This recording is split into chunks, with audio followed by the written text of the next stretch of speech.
আজি কেইদিনমানৰ পৰা কাৰ্বি আংলঙত যি অশান্ত পৰিৱেশ সৃষ্টি হৈ আছে, আচলতে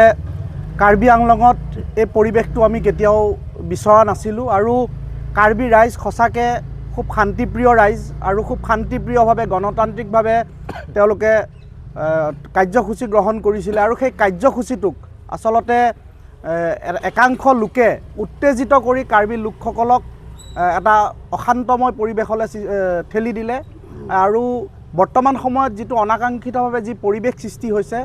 এই পৰিৱেশটোৱে এটা কথাই প্ৰমাণ কৰিছে যে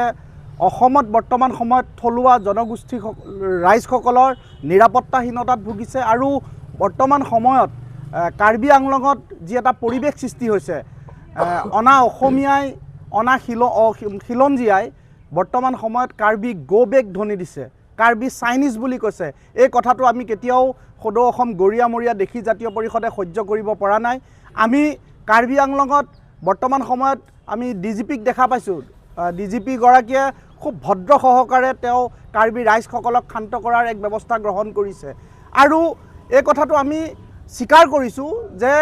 অসমীয়া ৰাইজ, থলুৱা ৰাইজ, শান্তিপ্ৰিয় ৰাইজ সদায় আলোচনাৰ মাধ্যমেৰে যিকোনো এটা সমস্যা সমাধান হোৱাটো বিচাৰে, কিন্তু অসম আৰক্ষীয়ে লাঠি আৰু গুলিৰ ভয় দেখুৱাই যদি সেই সমস্যা সমাধান কৰিব ভাবিছে, তেতিয়াহ'লে অসমীয়া ৰাইজ, থলুৱা ৰাইজে কেতিয়াও সেই কথাত প্ৰশ্ৰয় নিদিয়ে। সেইকাৰণে শান্তিপূৰ্ণভাৱে আমি সেই কথাটো অসম আৰক্ষী, অসম চৰকাৰে সমাধান কৰাৰ ব্যৱস্থা গ্ৰহণ কৰিব লাগে আৰু তাত Karbi go back, Karbi Chinese এনেকুৱা ধৰণৰ যিসকলে মন্তব্য কৰিছে সেইসকলৰ ওপৰত কঠোৰ ব্যৱস্থা গ্ৰহণ কৰিব লাগিব আৰু বৰ্তমান সময়ত দুৰ্যোগপূৰ্ণ সেই কাৰ্বি ভাইসকলৰ লগত আমি সদৌ অসম গৰিয়ামৰীয়া দেশী জাতীয় পৰিষদ আছোঁ। যিকোনো মুহূৰ্তত আমি কাৰ্বি ৰাইজৰ লগত একেলগে থিয় হ'বৰ কাৰণে আমি প্ৰস্তুত হৈ আছোঁ আৰু আমি খুব কম দিনৰ ভিতৰত সদৌ অসম গৰিয়ামৰীয়া দেশী জাতীয় পৰিষদৰ এটা সজাতি দলে আমি কাৰ্বি আংলঙলৈ যাম। আমি কাৰ্বি ৰাইজৰ লগত আলাপ আলোচনা কৰি সেই সমস্যা সমাধান কৰাত আমি ব্যৱস্থা গ্ৰহণ কৰিম।